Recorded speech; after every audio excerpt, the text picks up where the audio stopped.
Bienvenidos a un nuevo episodio de Ciencia y Poder, un programa del Instituto de Investigaciones en Ciencia Política de la UMSA. Hoy conversaremos sobre el presente y el futuro de América del Sur. En un contexto internacional marcado por la incertidumbre, la competencia geopolítica, los desafíos económicos y las tensiones que enfrentan nuestras democracias. Para abordar estos temas, contamos con dos destacados especialistas del Instituto de Estudios Internacionales de la Universidad de Chile.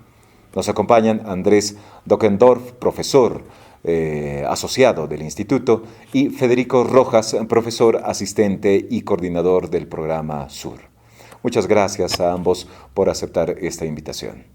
Para entrar ya en materia, quisiera comenzar con una pregunta general para ambos. ¿Cómo describirían el momento que atraviesa actualmente América del Sur en el contexto internacional y regional? Muchas gracias primero por la invitación. América del Sur hoy está viviendo un momento de tensión, no solamente por sus propios factores, sino por factores que llamaría sistémicos del sistema internacional. Estamos en un momento del sistema internacional donde el poder se difuminó entre muchos actores, ¿sí? Si bien hay dos grandes potencias como China y Estados Unidos que compiten entre sí, el poder hoy está difuminado entre muchos más actores, más países, pero también actores no estatales, ¿sí? Tal vez los que más hoy nos están desafiando en la región son los actores no estatales criminales, lo que llamamos crimen organizado regional o transnacional. Entonces, en ese contexto, América del Sur está con dificultades para gobernar, ¿sí? Vemos gobiernos que llegan, que alcanzan a ser gobierno, pero que no necesariamente tienen poder para hacer lo que quieren hacer. Entonces, sucesivamente vemos gobiernos de izquierda a derecha que si bien varían, ninguno logra avanzar de manera fuerte en su agenda, salvo algunas excepciones. Y creo que eso va generando también en la población de América del Sur una suerte de decepción, quizás si se quiere, con los sistemas políticos, porque efectivamente la percepción es que no varía mucho.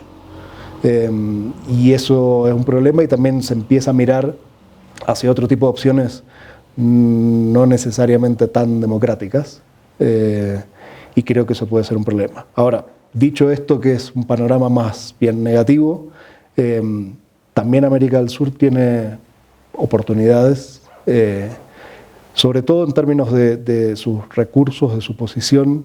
Si bien no es una de las regiones más relevantes hoy en el sistema internacional, sus recursos la posicionan y le dan oportunidades de cara a lo que viene, por lo menos para los próximos años, no solo en recursos naturales, sino también en las oportunidades que puede generar en áreas específicas como energía, minería, transición energética. Tiene algunos factores que le podrían jugar a favor en este contexto que es bien complejo. Andrés, ¿cómo ves esta situación actual que atraviesa la región? Sí, bueno, yo suscribo la mayor parte de las cosas que dice Federico. Hay un artículo muy bueno que salió de Andrés Malamud con Chenoni Luis, ¿no? Chenoni, hace poco, y ellos discuten que hay algunos rasgos del sistema internacional que muestran que el mundo está en un reequilibrio, donde Estados Unidos estaría rebalanceando su posición en el mundo, y hay otros argumentos que favorecen la postura o la posición de que más que reequilibrio estaríamos en una transición hegemónica con una potencia, ¿no es cierto?, que es China, que estaría adquiriendo una posición distinta vis-a-vis Estados Unidos. Y entonces, todas esas cosas que están pasando en el mundo, hoy día el retorno de los conflictos convencionales, de las guerras convencionales entre estados, guerra en el suelo, tanques en el suelo, en Europa, todo eso está pasando por fuera de nuestra región o de nuestra subregión, porque la pregunta era por América del Sur, ¿no es cierto? Entonces, nosotros somos, como decía Federico, por tamaño, por posición, por todos esos rasgos, somos dependientes de cosas que pasan fuera de nuestra subregión. Y y probablemente ahora, si esos cambios se vuelven más permanentes en el sistema internacional, nosotros tengamos las políticas exteriores de los países o las instancias de cooperación que existan en nuestra subregión van a tener que ir acomodándose o rebalanceando sus políticas o su forma de relacionamiento hacia afuera, porque cambia lo que hay afuera. Yo tengo la impresión de que es muy poco lo que se puede moldear desde la subregión hacia el resto del mundo. Y los desafíos que enfrentamos en la subregión hoy día tienen que ver con los desafíos que enfrentan las democracias, desde el punto de vista de la subregión tienen que ver con el crimen organizado y lo que O'Donnell denominaba en los 60, 70 como el problema insoluble de la democracia, que era la incapacidad de los modelos económicos de traer desarrollo y crecimiento a los países. Entonces, a ese problema insoluble que enfrentaban los países de la subregión en los años 60 y 70, ahora se le suma otro problema insoluble que parece ser el crimen organizado y el narcotráfico. Y ahí, paradojalmente, el Proyecto Sur también tiene harto que ver con eso, que lleva a cabo el Instituto con la CAF. La cooperación es una de las pocas herramientas que te pueden ayudar a combatir ese desafío común que enfrentamos en la subregión, porque el crimen organizado no respeta fronteras, entonces los estados nacionales por sí solos muy poco lo que van a poder hacer sin cooperación. Entonces, bueno, raya para la suma, la subregión es dependiente de lo que pasa afuera, de los cambios que están ocurriendo hoy día en el mundo, y alguna de las preguntas es si y la forma de enfrentar esos cambios en el mundo van a ser con más cooperación interregional o va a ser con cada estado por separado, tratando de responder y tratando de bajarse o subirse a esa rueda global que está girando cada vez más rápido y como decía Schenoni y Malamud, no se sabe si es de una transición hegemónica hacia una nueva hegemonía o hacia un reequilibrio de las relaciones con Estados Unidos. Lo último que voy a decir es que Estados Unidos ahora sacó una nueva doctrina de seguridad nacional, donde lo conversábamos recién hace un rato, donde nosotros que nos hemos quejado siempre que somos el patio trasero y que Estados Unidos no nos da relevancia o importancia, bueno, ahora sí le da mucha importancia al hemisferio y lo declara como su zona de interés prioritaria. Y pone una línea roja con las potencias extrarregionales. Entonces ese va a ser un desafío también para nuestros países, va a ser un desafío en materia de infraestructura, va a ser un desafío en materia de exportaciones también, porque todo este debate está crecientemente empezando a securitizar las exportaciones, ya hay países que ya han tenido ese tipo de problemas en otras partes. Entonces están pasando un montón de cosas que vuelven muy desafiantes estos tiempos para Sudamérica o para América del Sur. En el campo de la cooperación e integración, y traslado la siguiente pregunta a ti, Federico, a pesar de, por ejemplo, de compartir historia, idioma, cultura, múltiples desafíos, ¿no?, como países latinoamericanos y sobre todo, digamos, de Sudamérica, continúa existiendo dificultades, considero, para consolidar mecanismos estables, ¿no?, que pueda de alguna manera hablarse de una integración, ¿no?, de países del sur, de Sudamérica, que pueda de alguna manera entrar en un nivel de competencia, por lo menos con estas grandes potencias. En los últimos años hemos observado intentos incluso de revitalizar estos espacios de cooperación. ¿Qué balance tienes tú sobre estos esfuerzos de cooperación e integración y cuáles crees que son, ¿no?, esos desafíos que se plantean en este marco? Voy a dar una respuesta corta y una respuesta larga. La respuesta corta es: fueron un fracaso. Punto. La respuesta larga es: fueron un fracaso, sobre todo en los ámbitos de mayor nivel político. ¿Sí? Tenemos muchas cumbres de alto nivel donde se hacen grandes declaraciones y donde luego no se implementa casi nada. Y ahí donde sí se implementa y donde sí hay cooperación y donde sí hay algunos esfuerzos que avanzan, es en aquellos temas que no salen necesariamente en la prensa. Tenemos, por ejemplo, una cooperación sostenida en el ámbito de energía, sobre todo a través de la Organización Latinoamericana de Energía de América Latina y del Caribe, la OLACDE. Se ha transformado en un punto focal para abordar esos temas. ¿Tiene dificultades? Sí. ¿Podría avanzar mucho más? Seguramente. Pero es un ámbito de cooperación sostenida. Y eso no cambia por cumbres, por anuncios y demás. Y así hay otros ejemplos de avance en cooperación. Ameripol, en el combate al crimen organizado regional o transnacional también es un buen ejemplo de cooperación interpolicial. Ahora, esto no suele salir mucho en la prensa. Salen las otras cumbres y en esas cumbres pareciera ser que son muy cíclicas, ¿sí? Pero la cooperación no se mueve por afinidades, ¿sí? A veces puede favorecer que se encuentren y que dialoguen. Hoy estamos en una situación donde el diálogo es casi nulo. No podemos sentar a los 12 países sudamericanos en una misma mesa porque se matan, ¿sí? O no van siquiera a la mesa, no van a la reunión. Entonces, en ese nivel casi no tenemos diálogo. Pero a veces la afinidad hace que se junten 4 o 5 países con cierta afinidad, si se quiere, política, ideológica, pero la verdadera cooperación tiene que ver más con las necesidades y los desafíos comunes, con los intereses comunes de los países que con las afinidades. Ahí donde hay avances, donde hay intereses comunes. Y el problema en algunos temas es que nuestras economías, por ejemplo, en muchos casos son más competitivas que colaborativas, no son tan complementarias. Exportamos las mismas cosas a los mismos países. Entonces el incentivo a cooperar no es tan fuerte. Nuestros principales socios están afuera. Es Estados Unidos, es China, es la Unión Europea. Entonces no tenemos un incentivo fuerte para vincularnos con el vecino en términos económicos. Pero sí tenemos algunos desafíos y problemas que yo creo que cuando el agua está llegando al cuello, van a incentivar que haya cooperación por necesidad y por interés, y no necesariamente por afinidad. A ver, hay 2 cosas que has mencionado que me parece importante. Esta primera parte sobre el tema de la afinidad ideológica. ¿Por qué crees que muchas veces se han dado procesos de integración justamente a partir de la relación gubernamental, no estatal? Yo creo que esas afinidades ideológicas sirven para empezar, pero solamente llegan hasta ahí. 2 ejemplos claros. Tuvimos a UNASUR, que en algún momento tuvo ese impulso y tuvo una crítica justamente por un momento de ideologización, y vemos que no continuó.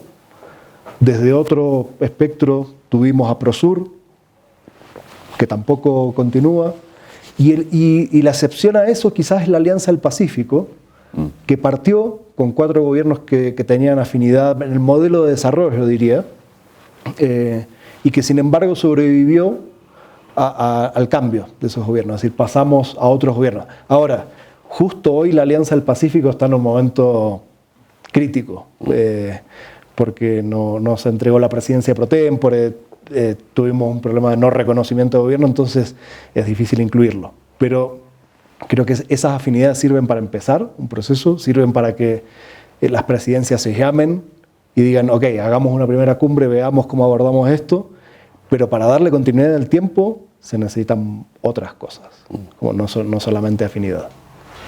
La segunda parte, mencionaste a Estados Unidos y China. Creo que es un fenómeno del pleno siglo XXI, ¿no? De esta rivalidad creciente, una suerte de guerra fría de la que habíamos vivido justamente en la década de los 80 frente a Estados Unidos y la ex Unión Soviética, pero ahora de corte económico. ¿Cómo crees que está afectando esta rivalidad a los países de Sudamérica? ¿Y cuáles crees que son los escenarios que se plantean justamente frente a esta rivalidad de estos 2 países?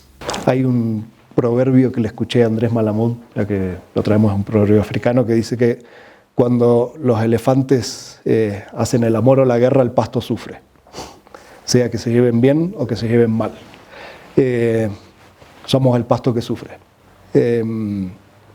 En algún momento tuvieron buenas relaciones y eso prosperó, y tuvimos un pequeño periodo, sobre todo asociado a la demanda que tenía China de materias primas, y tuvimos un boom de commodities a altos precios, pero que luego terminó. Y hoy estamos viendo la situación opuesta, competencia, tensión, y en ese contexto somos el jamón del sándwich. Estamos entre medio de los 2, y eso se manifiesta en muchos pequeños temas, sobre todo tecnológicos.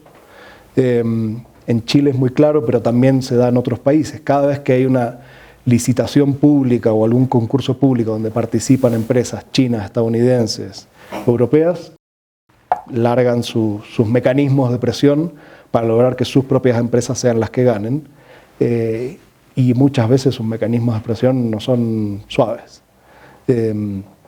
Como decía Andrés antes, la nueva estrategia de seguridad de Estados Unidos marca una línea muy clara respecto a la posición que pueden tener las potencias extrahemisféricas. Dice, no tienen lugar acá, y lo está llevando adelante. Digamos, está haciendo lo que dijo que iba a hacer. Y efectivamente eso para nosotros, como países sudamericanos, latinoamericanos, nos pone presión. Antes logramos, de cierta manera, sobrellevar esta relación que era fácil o difícil, pero que uno podía mantener cierta distancia. Hoy eso es más difícil. Y creo que nos pone un desafío, porque en algunos temas uno estará más cerca o más lejos de uno u otro. Claramente los temas de seguridad e infraestructura crítica para Estados Unidos son clave, y no va a dejar que otras potencias extrahemisféricas ocupen lugar ahí.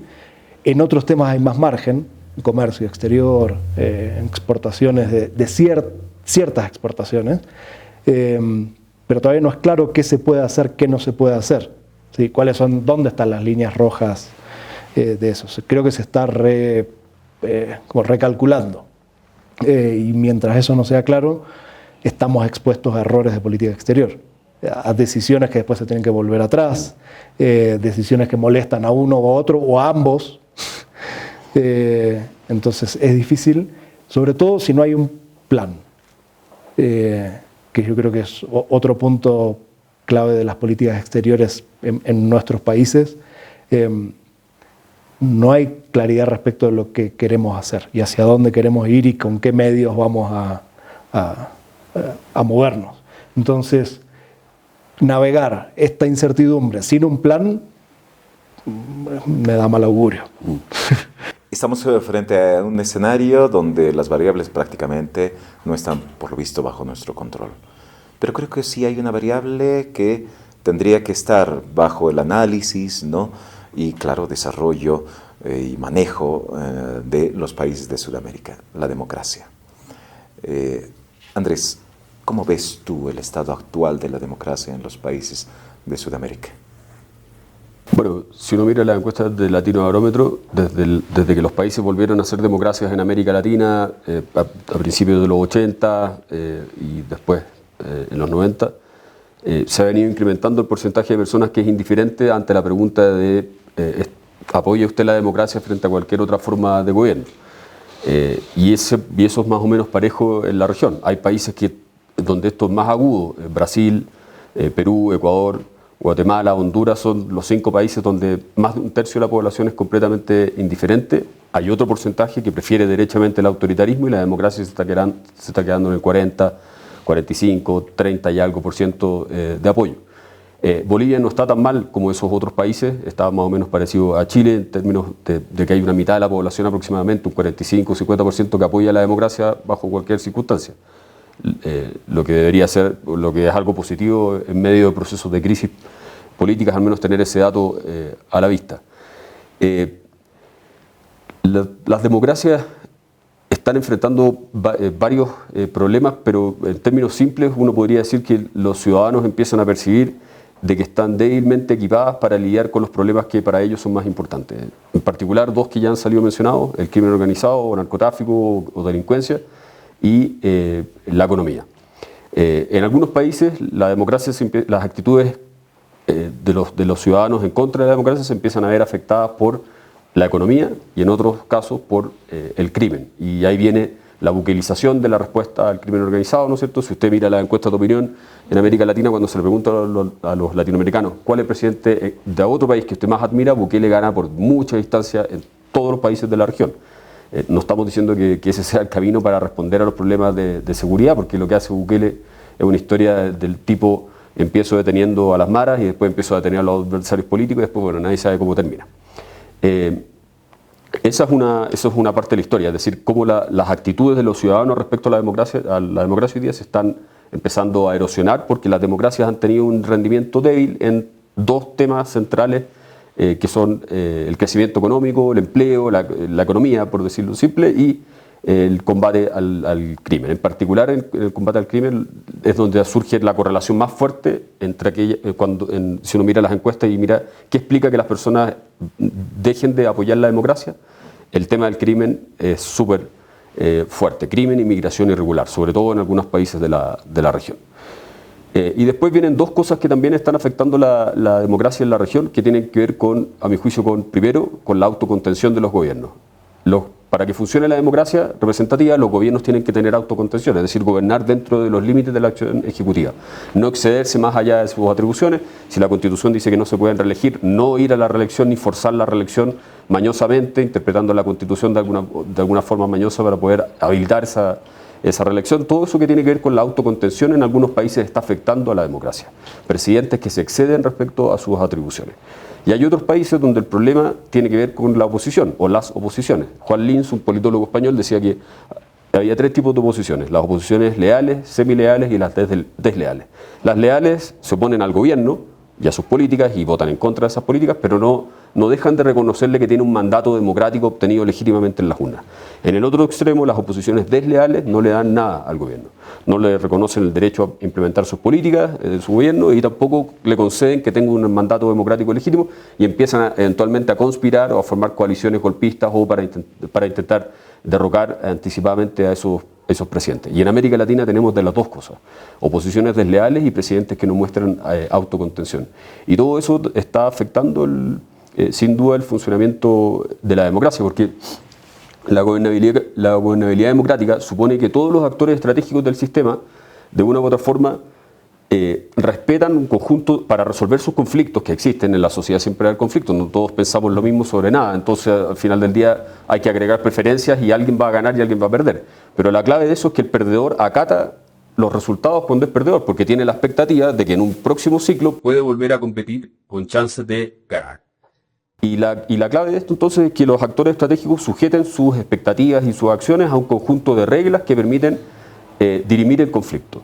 Y los conflictos en la democracia, a diferencia de otros regímenes políticos, no se zanjan para siempre. Los conflictos se resuelven, solamente son satisfechos temporalmente, porque las mayorías sociales cambian, lo que antes era prioritario para la gente ahora no lo es. En Chile hace 25 años discutíamos el aborto y había una parte importante, el divorcio.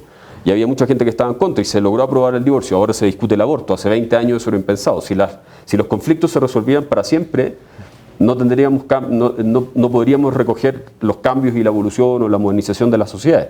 La democracia tiene esa gracia, que cada 4 años, cada 5 años, depende de cada país, cada 6 años en algunos casos, tú renuevas el mandato democrático y se trata de incorporar, ¿no es cierto?, esa renovación de preferencia.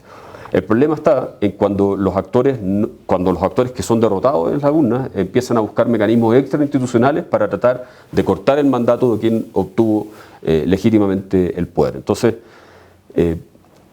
varias de esas cosas han ocurrido históricamente en América Latina. Las formas de interrupción a la democracia han cambiado. Antes era con tanques, la democracia se interrumpía con tanques, ¿no es cierto?, y con militares que interrumpían el proceso democrático con golpes de Estado.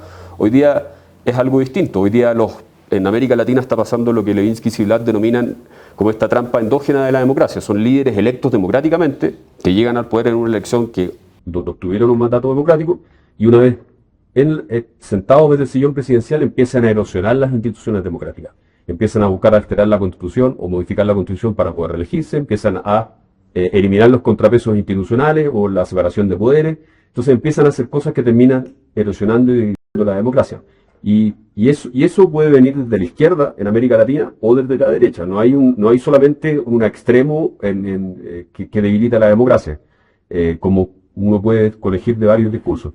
La democracia puede ser debilitada por Bukele en un extremo, a pesar de que él venía originalmente del FMLN, pero por dar un ejemplo, puede ser debilitada por Bolsonaro desde la derecha en Brasil, o puede ser debilitada por Petro desde la izquierda, por AMLO desde la izquierda, que no reconocen resultados electorales, hacen acampes para cuestionar a los organismos electorales cuando los resultados los perjudican.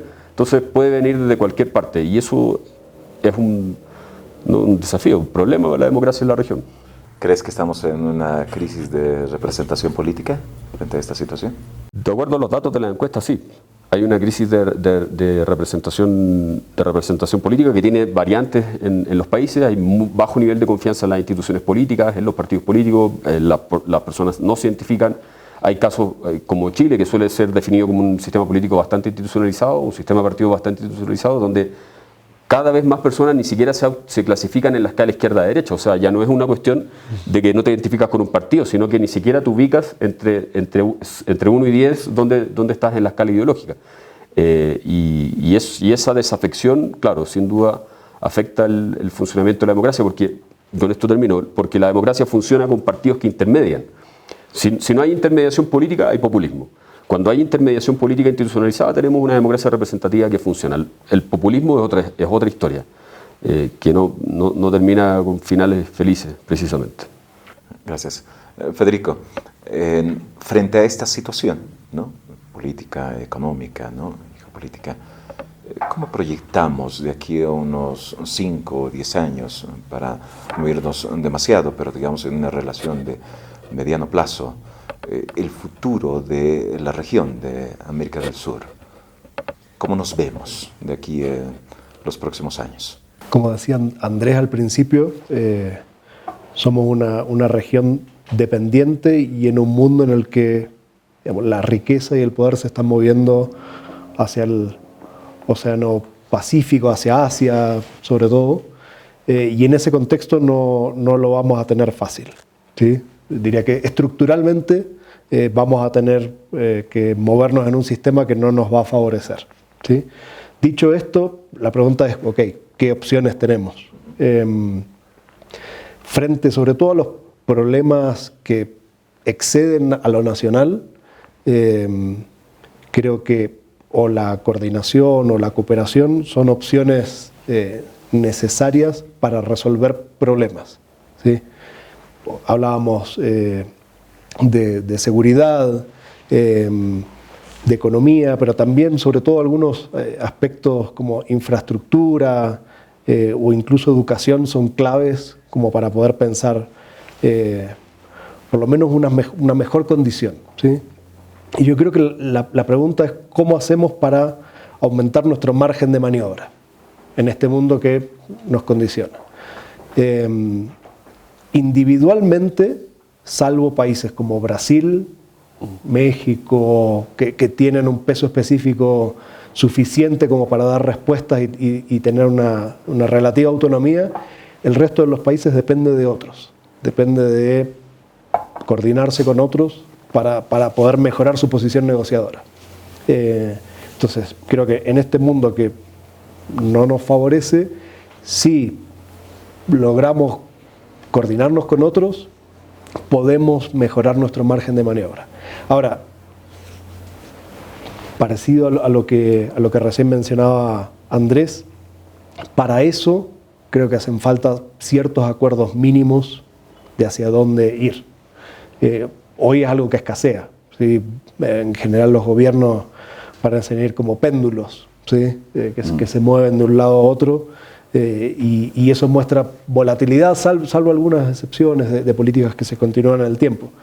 Pero por lo menos algún acuerdo mínimo que garantice una mejora en las condiciones de negociación respecto del mundo y de cómo nos insertamos en ese mundo, el panorama, digamos, no creo que vaya a mejorar.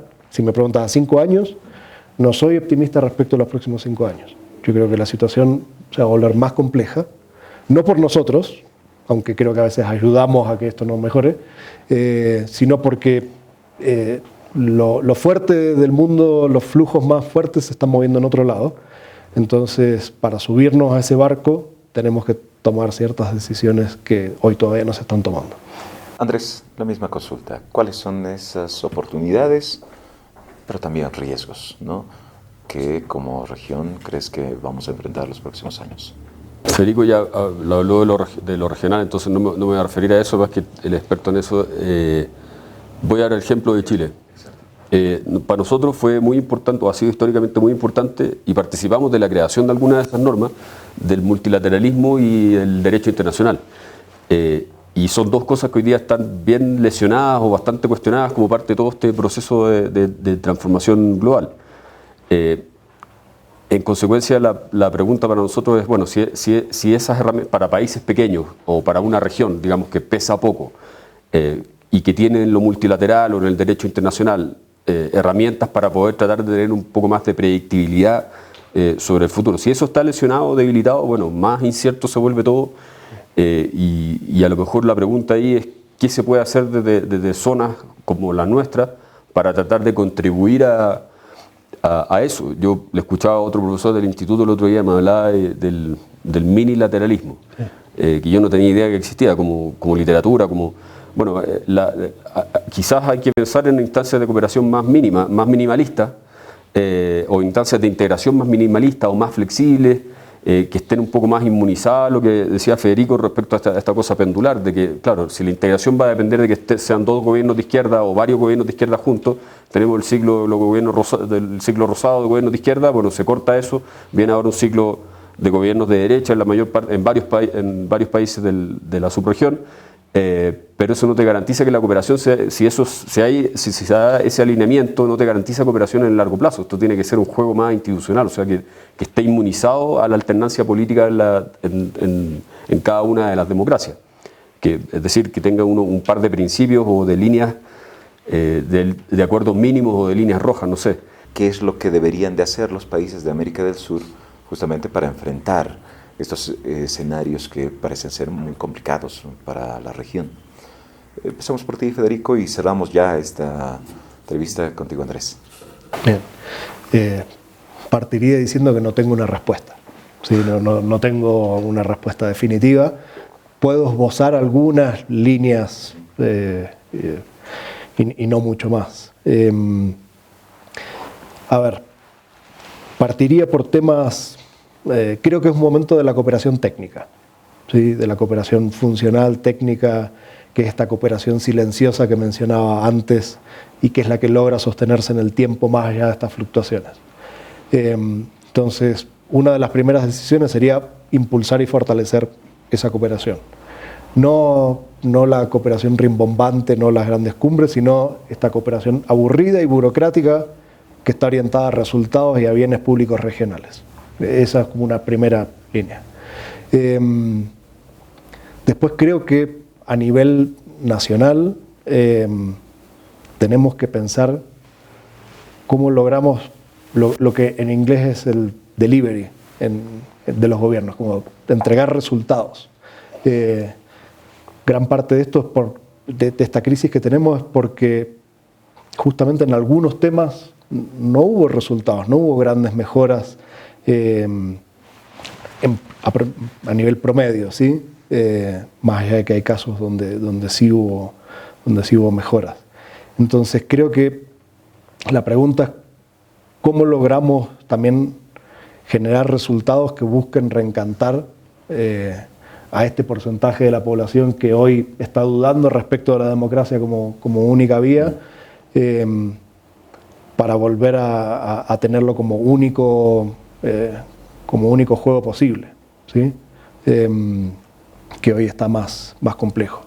Y diría en línea de lo que comentó Andrés recién, ¿cuáles son los acuerdos mínimos y las líneas rojas que tenemos? Me parece que a partir de eso podemos aspirar a una cohesión un poco mayor que la que tenemos hoy, donde hay diálogos cortados, puentes derrumbados, donde tenemos sociedades o clases políticas más polarizadas. Creo que eso podría ayudar a mejorar ese aspecto. Pero de nuevo, son respuestas cero definitivas y que requieren mucho más reflexión. Andrés, si es posible. Sí, respecto al ángulo de la cooperación, también hay que involucrar a la sociedad civil. A ver, para que estas cosas funcionen, los ciudadanos tienen que percibir de que cooperar o integrarse tiene algún sentido para las vidas de ellos. Y a veces esta cooperación de grandes salones o las reuniones recurrentes que terminan en nada, o las cumbres que terminan en nada, terminan generando más desafección que contribuyendo a la desafección que ya existe en las democracias por razones domésticas. Entonces, a lo mejor hay que pensar también en cómo eso se acerca más, cómo se muestra más el impacto de ese tipo de iniciativas. Y lo otro, bueno, repetir lo mismo que dijo Federico, esta macro cooperación, parece que no es el momento de esa macro cooperación o macro diplomacia, no sé cómo denominarla, y de estas instancias más micro o más focalizadas a lo mejor. Y para nosotros, en el contexto en el que estamos, puede ser ese el camino. Hemos conversado sobre geopolítica, integración regional, democracia, gobernabilidad y los desafíos que enfrenta América del Sur en un contexto internacional cada vez más complejo. Queda claro que la región enfrenta importantes riesgos, pero también oportunidades que podrían redefinir su papel en el mundo durante los próximos años. Hasta un próximo episodio.